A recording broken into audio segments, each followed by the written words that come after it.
This party revealed a family infidelity. The husband saw the video recording of the betrayal and made the only right decision.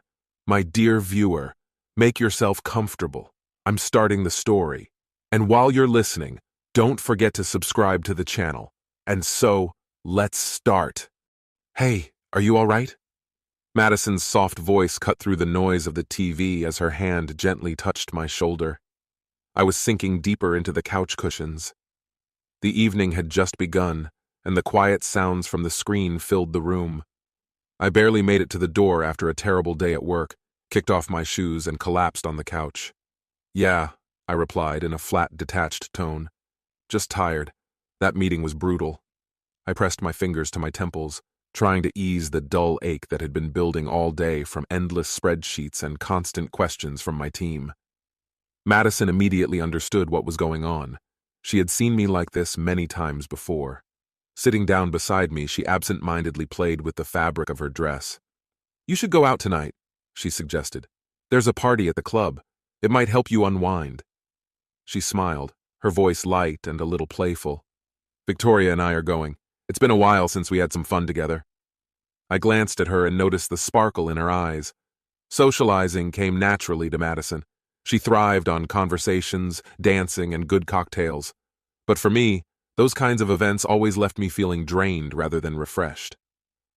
"Not sure," I muttered, leaning back and closing my eyes. The very thought of loud music and empty small talk intensified my headache. "I'm too tired. You and Victoria should go without me." Almost on cue, Victoria walked into the room, adjusting her dress and flashing a dazzling smile. She was 30, but she still held on to that youthful exuberance, always ready for new adventures. "Come on, Dad," she teased, her heels clicking on the floor as she approached me. "You can't leave us alone tonight." She quickly kissed me on the cheek before checking her reflection in the mirror by the door. "The club's going to be packed. You won't want to miss it." I couldn't help but smile at her enthusiasm. Victoria always had a way of lighting up any room, but tonight I just didn't have the energy to join them. "I think I'll sit this one out," I chuckled. "You and your mom can have fun for all of us." Victoria laughed, grabbing her purse from the dresser. "All right, but if you change your mind, you know where to find us." Madison stood up, smoothing out the folds of her dress before leaning down to kiss me quickly. "Are you sure you don't want to go?" she asked again, her voice soft, but I caught a hint of disappointment in her warm tone. "Positive," I reassured her. "I just need a quiet night." She smiled playfully, her eyes sparkling.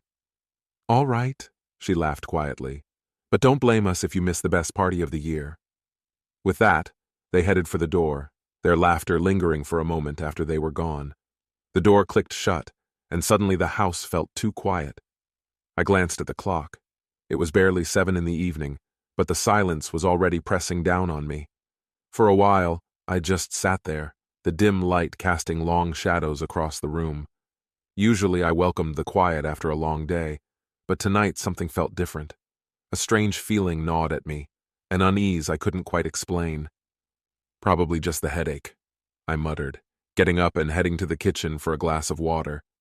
I tried to shake off the odd sensation, reminding myself that everything was fine. Madison and Victoria loved these club events, and they'd been going for years, ever since Victoria moved back home after college.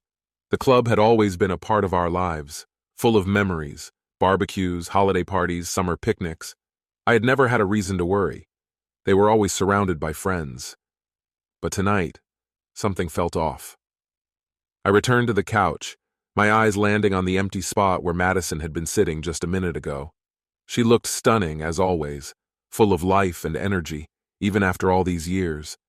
And Victoria, my little girl, all grown up, but still with that playful sparkle in her eyes. They mean everything to me, and I trust them completely. So why can't I shake this feeling? The thought kept spinning in my head as I mindlessly flipped through TV channels, not focusing on any particular program. Maybe it was exhaustion weighing on me, or maybe it was Madison's persistence in convincing me to go with them tonight. Something was off about the way she invited me, wasn't it? I shook my head, trying to brush off the growing doubts. "You're just overthinking it," I told myself. There was no real reason to worry. Madison had always been reliable, especially with Victoria. Sure, she had her unpredictable moments, but deep down, she was a good person. Nevertheless, as the house grew quieter and the minutes dragged on, that uneasy feeling didn't leave me alone. I glanced at the clock again. Only 8 p.m. They've probably just arrived at the club, settled in with drinks, and are chatting with everyone. I closed my eyes, trying to picture it. Madison laughing with her friends, while Victoria, as usual, was surrounded by young men, her bright energy lighting up the room. They're just having a good time, that's all. But no matter how much I tried to convince myself, the uncomfortable feeling stayed with me. I stared at the ceiling, watching the slow rotations of the fan. I should have gone with them. I should have pushed through the tiredness and joined them. What was wrong with me tonight? I mumbled to myself, running a hand through my hair. Maybe nothing happened. Maybe I was just feeling off because I was tired.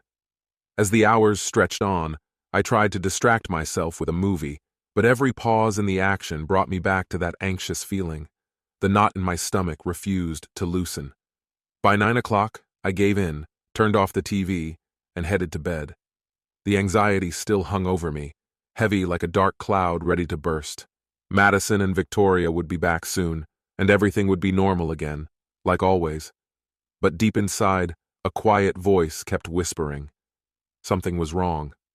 I just hadn't realized it yet. The next morning began like any other. I sat at the kitchen table with a cup of hot coffee, browsing through work emails. Sunlight poured into the room, warming it as I absent-mindedly scrolled through reports.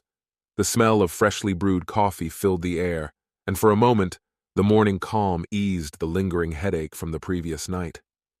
My peace was interrupted by the sound of the doorbell. I glanced at the clock. Just after 7 a.m. I wasn't expecting anyone. Setting the coffee aside, I got up and walked to the front door. Peeking through the peephole, I saw Alexander, our new neighbor. He had recently moved in, a big guy with a friendly smile. But today, something was different. His posture was tense, his expression unusually serious. I opened the door. "Hey, Alexander, what's up?" I asked, trying to keep my tone casual despite the strange vibe he was giving off. "Can we talk?" Alexander's voice was strained, missing its usual cheerfulness. The smile he always wore was gone. "Sure, come in," I replied, stepping aside to let him in. It felt like he was carrying something heavy, like a storm on the horizon. Alexander walked into the kitchen, his eyes darting around the room as if he was making sure we were alone. "Is everything okay?" I asked, frowning at his odd behavior. Normally, Alexander was laid back, always cracking jokes or sharing something funny. But today, he looked on edge. He glanced at me, nervously fiddling with his phone. "Listen, man," he began, his voice hesitant. "I hate to be the one to tell you this, but I think you need to know." A sinking feeling formed in my stomach. I leaned against the counter in the kitchen, crossing my arms over my chest. "What are you even talking about?" "You didn't go to the party, right?" Alexander's voice was quiet, and he avoided looking at me. I nodded slightly. "Yeah, I wasn't feeling well, so I just stayed home and went to bed. Why?" Alexander let out a soft whistle, shaking his head as if he was struggling to find the right words. "Dude, you missed a crazy night. Things got out of control. The club manager, well, let's just say he was in the jacuzzi with 2 girls and it was far from innocent. It was wild. Here, take a look." A wave of anxiety washed over me. Alexander wasn't the type to exaggerate, and the tension in his voice made my stomach tighten. "What are you talking about? What happened?" My voice grew tense, reflecting the nervous energy that filled the room. He hesitated for a moment before pulling out his phone. "I didn't want to show you this, but you need to see it." I felt a knot form inside me as I watched him slowly unlock his phone, his fingers moving so deliberately, like he was afraid of what he was about to reveal. My mind raced, trying to guess what was coming. When he finally turned the screen toward me, it hit me like a punch to the gut. The video started blurry, but then the image became clear. It was the club's jacuzzi, but it felt like I was looking at something foreign. 2 women in revealing bikinis were laughing and splashing in the water. Their faces were partially obscured by steam, but as soon as I realized who they were, My breath caught in my throat. Madison and Victoria, my wife and my daughter. Both of them were there, laughing and flirting with the club manager. My vision blurred, and everything around me started to spin. The club manager casually placed his hand on Madison's shoulder, leaning in far too close. My heart pounded in my chest, each beat more painful than the last. They laughed, touched each other, and then it escalated into something far worse. They crossed the line. "No, this can't be real," I whispered, barely able to force the words through my dry throat. I could hardly breathe.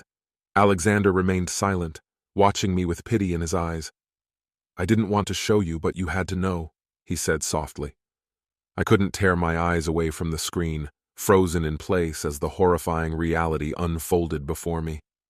Madison's laughter echoed in my head, but now it sounded wrong, poisoned by betrayal. Victoria was right beside her, both acting as if they didn't know me, as if they didn't care. A wave of disgust churned inside me, and I clenched my fists, struggling to keep my composure. My wife, my daughter, with him. How is this even possible? I muttered under my breath, barely audible. My thoughts were chaotic, desperately searching for something, anything, to explain what I was seeing. But there was no explanation. None of it made any sense. Alexander shifted uncomfortably, clearing his throat. "I'm really sorry, man. I thought you should know." I wanted to scream, to throw the phone, to break something, anything to release the seething rage boiling inside me, but I just stood there, frozen in disbelief, watching the people I loved most betray me in a way I could never have imagined. "Thanks, Alexander," I muttered, the words feeling hollow. I couldn't even look at him. "I just need some time." He nodded, his face full of sympathy. "Take as long as you need. I'm really sorry, brother. If you need anything, I'll be right next door." I remained silent. I couldn't bring myself to reply. As soon as the door clicked softly behind him, my legs gave way, and I collapsed into the nearest chair. My hands trembled, clutching the phone as if it were the only thing keeping me grounded. The screen still showed the image of Madison and Victoria, both smiling, as if they hadn't just shattered my world. I stared at their faces, but soon my vision blurred, and a wave of fury began to rise within me. How could they? How could they do this? Madison, the woman I loved and trusted for 33 years. And Victoria, my daughter, my own flesh and blood. Tears burned in my eyes, threatening to spill, but I didn't let them. Instead, I tightened my grip on the phone, my body shaking under the weight of shock, anger, and disbelief. It all felt like a nightmare, but the video left no doubt. I sat there, staring at the floor, trying to process what I had just seen. No matter how hard I tried, I couldn't understand it. My family was gone, the life I knew, destroyed. All that was left was the suffocating truth. Those I cherished most had betrayed me in a way I could never forgive. The numbness that had engulfed me disappeared. Now, anger consumed me. The hours after Alexander's visit blurred into a fog. The video replayed in my mind on an endless loop, Madison and Victoria's laughter echoing like a cruel chorus. I couldn't eat, I couldn't sleep. All I felt was burning rage, but I wouldn't let it spiral out of control. No, if they could betray me this deeply, I would repay them in kind. I had to hurt them in a way they could never imagine. They didn't know that I was aware of their betrayal, and that was my greatest weapon. I had to keep my emotions in check, hide the storm inside. I needed time to plan, to devise the perfect revenge, so they would feel every ounce of the betrayal I had endured. I locked myself in my office, pacing the floor as thoughts swirled in my head. I considered countless possibilities. How could I expose them? How could I humiliate them? How could I strip them of their power the way they had stripped me of mine? But nothing seemed enough. It had to be flawless. No shouting, no dramatic scenes. I wouldn't let them see how broken I was. I needed control. I wanted to strike with such force that they would never recover. Sitting down at my desk, I turned on the computer and began searching for anything that could be used against them. My thoughts became sharp, cold, and calculated. Though the pain was still fresh, it was quickly overshadowed by a thirst for meticulous revenge. Quietly, I began making calls, reaching out to old contacts who owed me favors. I took notes, digging through financial documents, shared assets, and legal loopholes. This wasn't just emotional revenge. I intended to dismantle their lives piece by piece. As I reviewed the documents, it became clear how intertwined our lives had been. Madison and I had built everything together, our finances, our home, our investments, everything woven into one thread. What she once saw as a partnership, I now saw as a battlefield. Every connection between us could become a weapon in my hands, and I knew exactly where to strike first. A plan began to take shape in my mind, cold and merciless. I recalled every detail, joint accounts, property in her name. I found ways to ruin her financially, to make her lose everything. I started searching for divorce lawyers, not those who sought fairness, but those known for their ruthlessness and cruelty. I made the calls, scheduled meetings. I didn't want a fair split. I wanted to leave her with nothing. Then came the issue with Victoria. This situation was much more delicate. She was our daughter, and despite everything that had happened, the thought of hurting her was unbearable. But her betrayal ran too deep to ignore. She had to learn a lesson that would leave a lasting mark. Victoria was still young, just beginning to find her place in the adult world. For her, it wasn't financial security at stake, but her social standing. She thrived in the spotlight, enjoying the approval of those around her, always at the center of her circle. But what would happen if that world suddenly collapsed? If the people she relied on started to turn away from her? I began cautiously reaching out to some of her close friends, planting small seeds of doubt. Little comments casually slipped into conversation, hints about how she behaved at a party, suggestions that she may have gotten too close to certain people. These whispers would spread, and I knew it was only a matter of time before they reached the right ears. Her carefully constructed image would begin to crumble before her eyes. That evening, when Madison and Victoria returned home, I was ready. They walked in together, laughing as if everything was perfectly normal. Madison set her purse on the table and smiled at me like she always did, then leaned in to kiss me on the cheek. Her tenderness disgusted me, but I forced myself to smile back. "How was your day?" she asked, completely unaware of the storm brewing beneath the surface. "Busy, but fine," I replied, keeping my tone even. Victoria was just as carefree. She practically danced into the room, her energy infectious. "Dad, you should have come! The party was amazing!" she beamed, glowing with joy. "You would have loved it!" I suppressed my disgust and managed a weak smile. "Maybe next time," I answered, knowing there would be no next time. I listened as they continued talking. Madison recounted a conversation with the neighbor, while Victoria gushed about the evening, the drinks, and all the events of the night. My hand clenched into a fist under the table, but I remained calm. I couldn't afford to let them see what I was thinking. They needed to see the version of me they expected, the devoted husband and father, the one they thought was blind to everything happening around him. Madison went to the kitchen to start dinner, and Victoria continued her stories. "And the club manager? Oh, he was hilarious," she laughed, as if mentioning that place didn't drive a knife deeper into my heart. "We all laughed until we cried." I forced myself to chuckle, nodding as if I found it interesting. But inside I noted every word, every lie, every moment they pretended everything was still normal. Their laughter, their carefree attitude only fueled my determination. Over dinner, I continued playing my role, the attentive, engaged father, asking about their future plans, pretending to care about their daily concerns. But my mind was elsewhere, already calculating my next steps. The financial preparations were already complete. Soon, Madison would discover her accounts drained, her sense of security shattered. At the same time, Victoria's social world would begin to crumble as the rumors slowly spread. At first, they might chalk it up to bad luck or misunderstanding.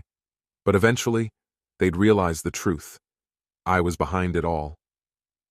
As night fell, my anger still simmered, barely contained, but I continued to hide it. I smiled, laughed at their jokes, and played the part they believed I would always play, but I was no longer the man they thought I was. As I sat there, listening to their laughter filling the house, I made a silent vow. They wouldn't see it coming. By the time they realized what was happening, it would be too late. They had destroyed my world, and now it was my turn. The next day, everything would change. What followed was a series of carefully planned actions, each one thought out down to the smallest detail. My goal was singular: to make them pay for what they had done. Every decision was deliberate, every step precise. I spent hours in my office, reviewing every detail, typing up documents, and setting every piece of my plan into motion. Every element had to be executed flawlessly. It wasn't just about the club manager spending time with my wife and daughter. The courts, lawyers, and anyone interested would be invited to witness the entire spectacle unfold. One morning, while Madison went about her usual routine, I discreetly contacted a lawyer specializing in complex divorces. My instructions were simple: leave no stone unturned, no mercy, no compromises.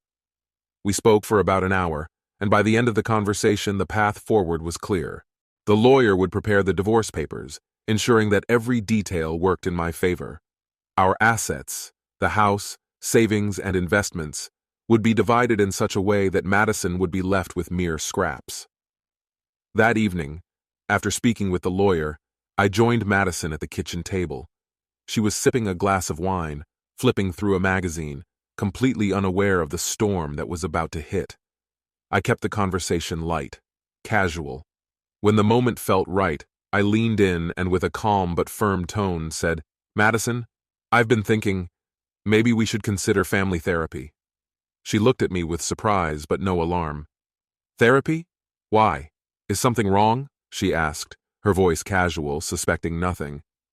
I shrugged slightly, maintaining my composure. "I just think it might be good for us, to keep our marriage strong. We've been through a lot, and I want to make sure we stay in a good place." Madison smiled, nodding as if she were seriously considering it. "You're probably right," she agreed. "Everything's fine, but it couldn't hurt, right?" I smiled back, concealing the bitter truth that our marriage was already dead. She sat there, sipping her wine, agreeing to therapy, completely unaware that the divorce process had already begun. The irony of her naivety was almost laughable. "I'll find someone. Maybe we can start next week," I suggested, fully knowing that by then the divorce papers would already be filed, and therapy would be the least of her concerns. She leaned in and kissed me on the cheek, still blissfully unaware of the looming disaster. "That sounds great," she replied, turning her attention back to the magazine, unaware of the storm on the horizon. I excused myself and retreated to my office to continue preparing for what was to come. With Victoria, the approach was different. Her social status was her weakest point, and I knew that undermining it would be the most effective blow. She thrived on admiration and attention to her persona. I started by planting subtle doubts, small remarks designed to chip away at her confidence. When she spoke about her career or plans, I would casually remark, "Are you sure that's the best decision?" At first, she brushed off my words, too absorbed in her own self-importance to notice the shift. She would laugh at my comments, roll her eyes, but I could see the seeds had been planted. Over time, the doubts began to take root. She started second-guessing herself, questioning her decisions. It was a gradual process, but the cracks in her confidence began to show. She became defensive, constantly trying to justify herself, but the more she argued, the less attention I paid. "Dad, it's my life. You don't understand how things work anymore," she shouted one evening after I once again questioned her choices. Her frustration was palpable. I leaned back, maintaining a calm tone. "I'm just suggesting, Victoria, maybe you should reconsider. Charm only goes so far." She shot me an angry glare, her frustration simmering beneath the surface. Soon after, she began to distance herself, spending more time with friends and avoiding serious conversations with me. Everything was going exactly as I had planned. I needed her to feel uncertain, to lose her footing.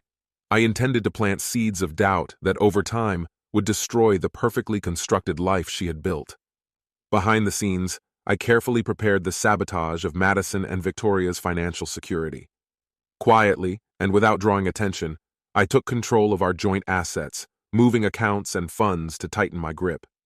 The investments I had built up over the years, half of which were in Madison's name, were gradually slipping out of her grasp, and she had no idea. By the time she realized what was happening, it would be too late.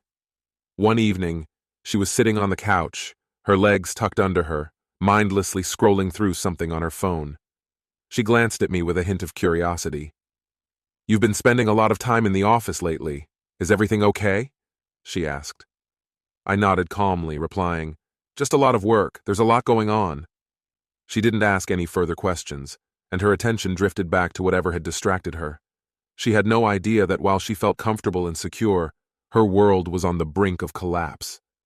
In the following days, I proceeded with extreme caution, advancing my plans step by step. Every action was carefully thought out, every detail was part of the bigger scheme. I wasn't in any hurry. I understood that revenge is a dish best served cold, slowly, and meticulously. All the pieces had to fall into place perfectly. Even the suggestion to see a therapist was part of my plan. I signed us up for sessions, pretending to be the caring husband who genuinely wanted to fix what was already broken. Madison, ever the optimist, agreed, thinking it was just another hurdle we'd overcome together, as we had before. But I knew better. I had no intention of fixing anything.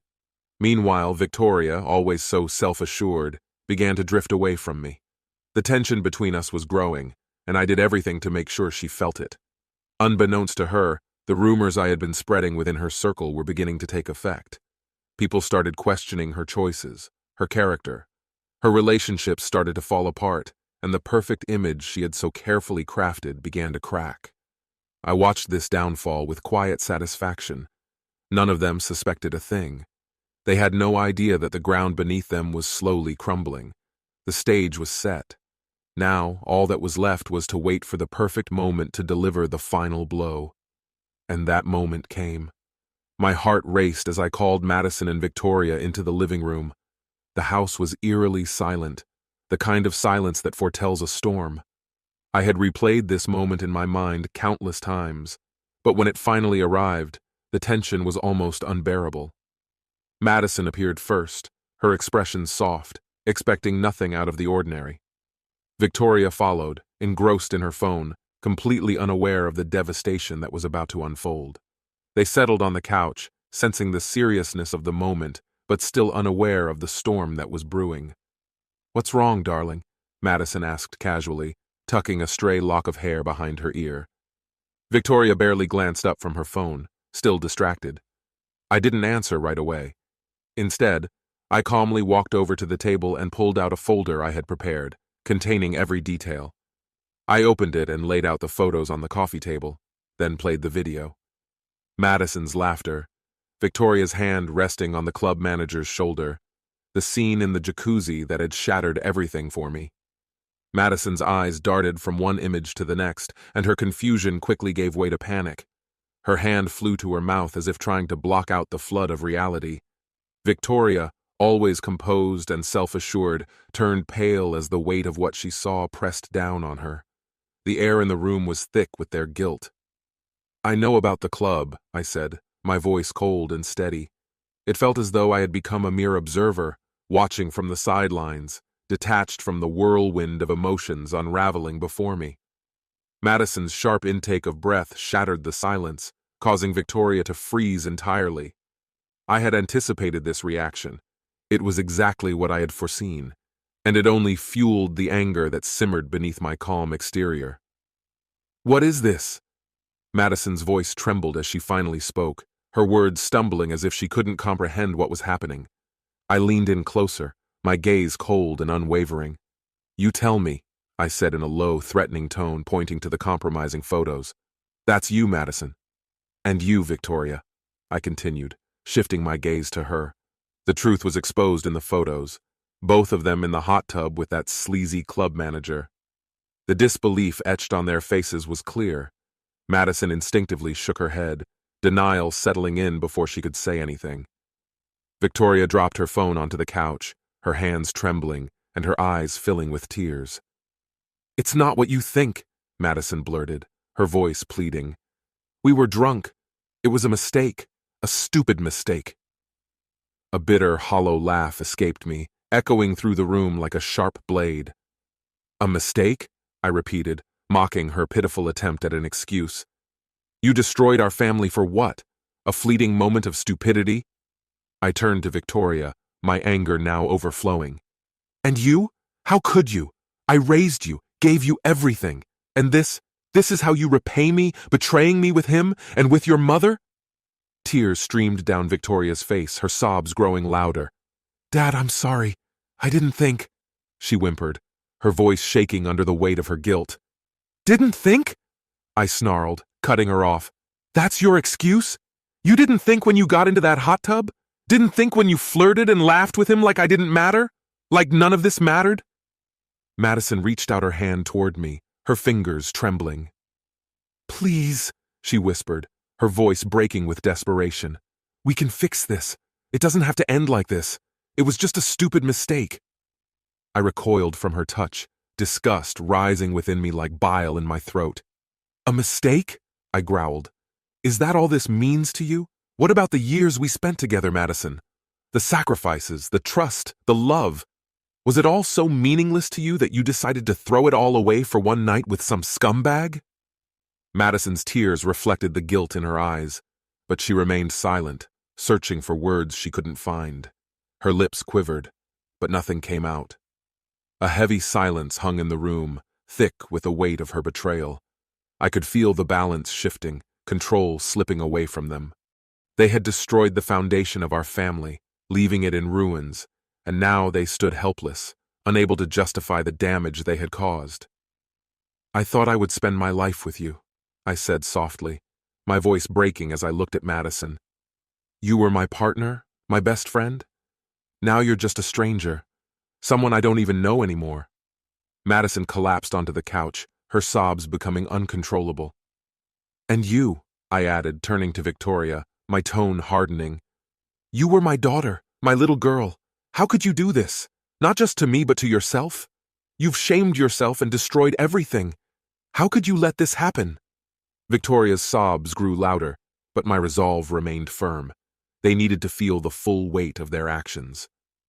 Do you think I'm just going to let you both walk away after all of this? I asked, my voice growing more certain as I regained control. No.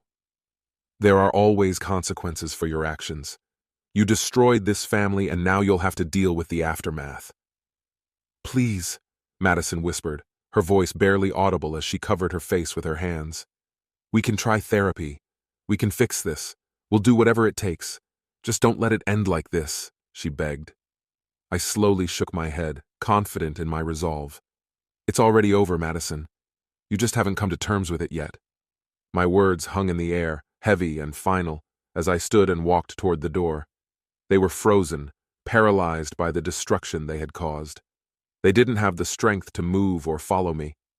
Before leaving, I paused for a moment, casting one last glance. By the end of the week, you'll have the divorce papers. And don't try to fight it. You've already lost. The soft click of the door closing behind me felt definitive. For the first time in days, I felt a flicker of peace. The next day, I filed for divorce, marking the official end of my marriage to Madison. I made sure all the details were handled quickly and without emotion. No second thoughts, no room for reconciliation. That morning, I packed my belongings and neatly placed Madison and Victoria's things into bags, setting them by the front door. They tried to speak, they cried, they pleaded, but their voices became distant noise, meaningless. My decision was final. Madison sat on the couch, her face pale and swollen from endless tears. She had spent the entire night searching for the words to save whatever was left, but there was nothing left to save. Victoria stood beside her, silent, fully grasping the weight of reality. Please, just talk to us, Madison begged, her voice hoarse and trembling. We made a terrible mistake, but we don't deserve to lose everything. I didn't flinch. You lost everything the moment you stepped into that jacuzzi with him, I replied, my voice cold and firm. This isn't something you can just apologize for. You both made your choices. Now you'll have to live with them. Victoria finally spoke, her voice shaking, filled with regret. Dad, I'm so sorry. I don't even understand why I did it. Please don't do this. Don't throw us out. I'll do anything to fix this. I looked at her, the daughter I had cared for, protected and loved for 30 years. What should have been difficult to say came out easily. You betrayed me in the worst way, I said, meeting her gaze. You were supposed to be my daughter, Victoria, my family. But you chose her. I gestured toward Madison, who was now sobbing uncontrollably. You both destroyed everything. Now you'll have to face the consequences. I hope you didn't bring back some contagious disease from that party." My words were heavy, but I wasn't finished. "I want both of you out of my house. You have a week to find somewhere else to live, but you won't be staying here any longer." Madison's sobs grew louder, and Victoria trembled, hugging herself in a desperate search for comfort. But I felt no compassion for them. They had made a mockery of me, destroyed everything I had built with them. Now it was their turn to feel that loss. "Please don't do this. We have nowhere to go," Madison sobbed, her voice shaking as she took a step toward me, as if she could somehow mend the rift created by her betrayal. I shook my head. "That's no longer my problem. You should have thought about that before you disgraced me." With those words, I turned away. I didn't look back, not when Madison's sobs echoed down the hallway, nor when Victoria called out one last time. I left, and as the door closed behind me, I felt an odd sense of freedom, as if a weight I had carried for so long had finally been lifted. The consequences only started to unfold when I left the house, slowly untangling the web of lies woven by Madison, Victoria, and the club manager. Their deceit was intricate, but I was determined to uncover the truth. The first step was quietly delivering the compromising video and photographs to the right people in the community. Michael, the club manager, who had long enjoyed a reputation as a kind and respected figure in town, watched his flawless image crumble with just one letter. Within a few days, the town was buzzing with rumors and whispers. The club acted swiftly, severing all ties with Michael in an attempt to distance itself from the stain of his scandal. His once untouchable image was shattered beyond recognition. Invitations to events disappeared, and people who once considered him a friend began to distance themselves. The respect he once commanded dissipated like smoke in the wind. No one wanted to be associated with a man entangled in relationships with a married woman and her daughter. Michael's attempts to restore his name were futile. His reputation was irrevocably destroyed. Wherever he went, whispers followed him. Every awkward silence and tense glance reminded him of his wrongdoing. Madison and Victoria didn't have it any easier. They were forced to leave their home and found temporary shelter with friends, but the shame followed them everywhere. News of their actions spread like wildfire, and soon they became outcasts in the community. Madison sought comfort from family and friends, but most had already taken my side, unwilling to overlook such betrayal. Their actions were too egregious to be forgiven. It was rumored they couldn't find permanent housing. Madison lost her part-time job at the boutique when her boss learned of her involvement in the scandal. Victoria also couldn't show her face in town. She became the subject of endless gossip, with people discussing her betrayal of her mother by sleeping with her lover. Everywhere there were talks that Michael had contracted syphilis, and rumors swirled that Madison and Victoria were to blame, though whether that was true or not didn't interest me. Victoria became an object of ridicule and quiet commentary in the small town. As for me, I began to move forward, slowly but with newfound resolve. I refused to let their betrayal define my life. I surrounded myself with loyal friends, those who genuinely cared about me. I hired a lawyer who ensured that the divorce left Madison with almost nothing.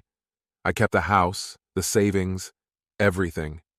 Madison was left with only the bare necessities. Sometimes I wondered if I had been too harsh, but then I would remember the video. I remembered their cruel laughter, their complete indifference to the damage they had caused. With each memory, the sense of guilt gradually faded. Over time, I found peace. I rebuilt my life step by step, no longer drowning in the toxicity of their lies. I rediscovered the joy of living, going out, meeting new people, and realizing that life after betrayal could still be fulfilling. Madison and Victoria, on the other hand, were left to face the destruction they had created. They had to live each day remembering the life they had ruined. And now, I live the life I deserve, free, unburdened, and finally at peace with myself. The rumors about Madison and Victoria having syphilis turned out to be true, confirming that they had been indulging in their betrayals long before I found out. It saddens me that for so many years I was surrounded by such deceitful and immoral women as my wife and daughter. My friend, and this is the end of the story. If you liked this story, then put your royal like and subscribe to the channel. May the Force be with you.